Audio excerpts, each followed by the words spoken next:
Good morning, students. RKS Public School, Standard 7, Subject English. Students, today I appeared for the English class, and which chapter will be discussed now? Section 2, Around the World in 80 Days.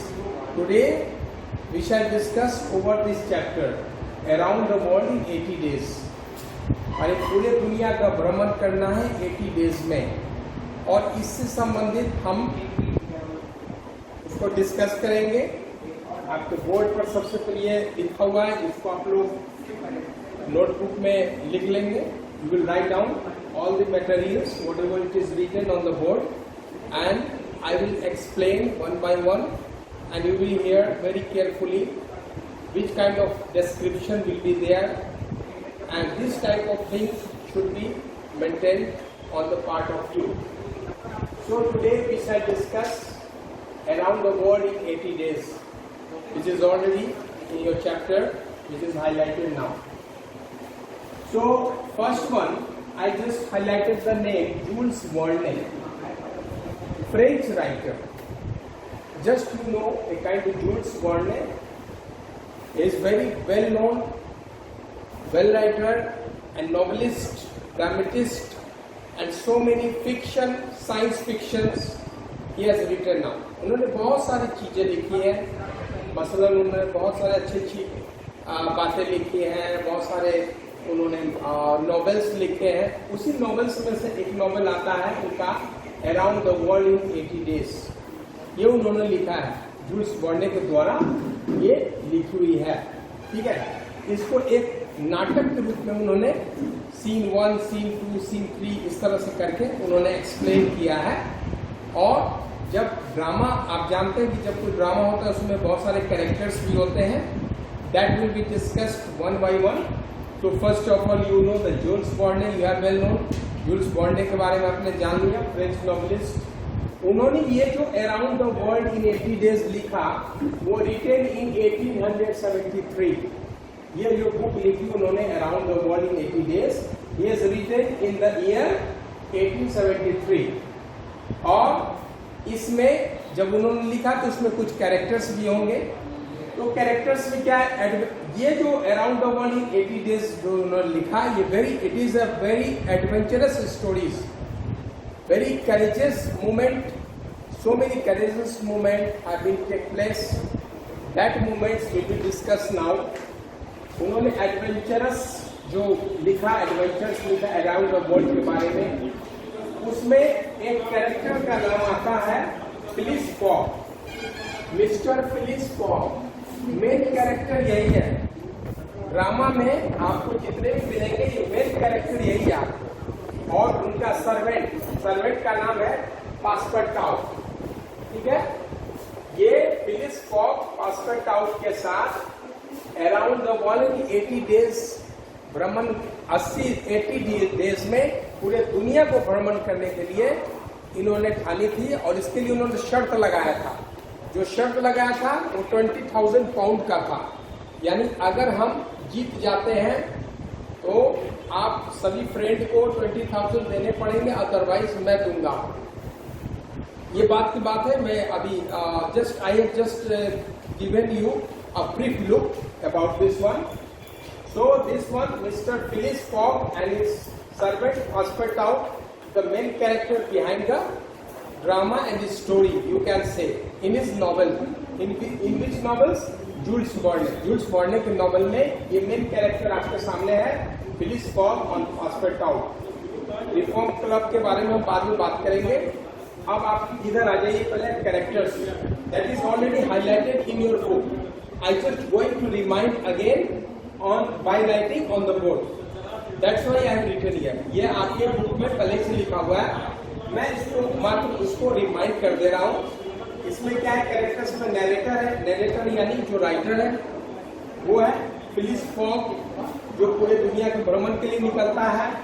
उसके साथ साथ gene पास्पर्टाउ, ए servant, ये character हो गया। में एक mister fix भी आ रहे हैं इस नॉवेल में, और वो क्या है, एक डिटेक्टिव है। डिटेक्टिव यानी जासूस। अभी जासूस की जरूरत कैसे पड़ती है वो हम बाद में बताएंगे आपको, ठीक है। और ये जितने भी नाम हमने यहाँ पर जो हाईलाइटेड किए हैं, Andrew Stuart, John Sullivan, Samuel Valentine, Thomas ब्लैंगेन, गुथियर राल्फ, ये जितने भी नाम हैं आप ध्यान में रखेंगे, ये सारे फिलिस फॉक के फ्रेंड्स हैं और ये सब फ्रेंड्स क्लब में आते थे। तो कहानी यहां से शुरू होती है कि जब, और एक चीज और हम बताना चाहेंगे फिलिस फॉक के नेचर के बारे में, वो बड़े पंक्चुअल थे। पंक्चुअल इन द सेंस कि किसी भी टाइम, मिनट और सेकंड में भी अगर अंतर होता था तो उस पर वो गुस्सा जाते थे। He was very in an angry position and he just going to rebuke all the systems why you are late, this kind of।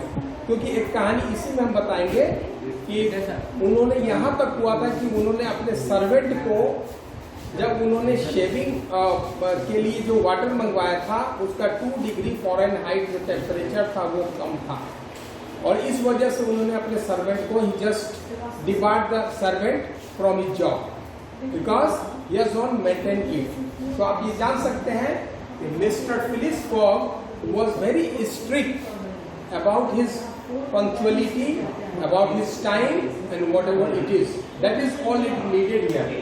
So first of all we shall talk about the Phileas Fogg.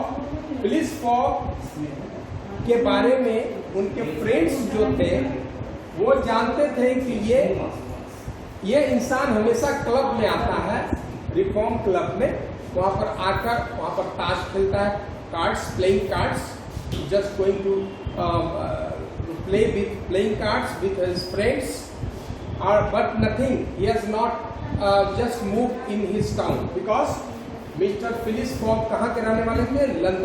London में रहते थे। और जब London शहर में रहते थे तो, लेकिन उनका क्या था, वहां से अपना सिर्फ क्लब जाते थे, क्लब से अपने घर जाना। So you can see that he is nothing but doing his already going to entertainment at the reform club by playing the cards with his friends. Playing cards तो एक बार नौकर उनका 2 डिग्री फ़ारेनहाइट टेम्परेचर कम था। मैंने जैसा पहले बताया कि जब वो देता है तो फिलिस फॉग जो है, फिलिस फॉग ये गुस्सा जाता है कि नहीं, तुमने इस तरह का तुमने एक्टिविटीज की है, I will not tolerate this, you will debarred from the job, और वो उसको नौकरी से निकाल देते हैं। इसके बाद एक नए सर्वेंट का नियुक्ति होता है, अपॉइंटमेंट होता है, जिसका नाम होता है जीन पासपार्टाउ। ठीक है, ये सर्वेंट था फिलिस फॉग का।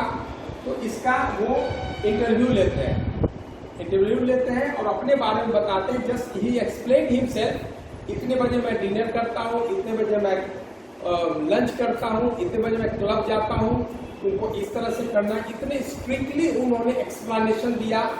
और इसको जीन पासपार्टाउ को उसको जस्ट ही convinced him that there should no be compromise if you are going to just delay in any kind of work there. I have already mentioned, मैंने Phyllis fog gene Passepartout को बोलते हैं कि मैंने already तुम्हें बता दिया है, ये समय, इस समय तुमको ये काम करना है, अदरवाइज थोड़ा भी डिले हुआ तो you will be, I won't tolerate this and you will be debarred from your job. So that's why Jean Passepartout just maintained very well about him, and then he was very confident that his master will not tolerate, he doesn't perform well in his job. उसी क्रम में जब बातचीत चलती रहती है तो क्या होता है कि फिलिस फॉग जब जाते हैं रिफॉर्म क्लब में और वहां जब प्लेइंग कार्ड्स खेलते रहते हैं अपने दोस्तों के बीच, तो न्यूज़पेपर भी वो पढ़ते थे as usual. He just play, he also read the newspaper, and in that very moment he just read about a news. There was a very breaking news there in newspaper that 55,000 pounds का robbery होता है। एक bank में 55,000 pound का, not sorry 55,000 pound का। ये pound किसमें चलता है? इंग्लैंड में, जैसे हम लोग इंडिया में रुपीस चलता है। Similarly in England pound is prevalent in England. So there was a robbery in London bank, and that was 55,000 pounds there. You see the very heavy amount there.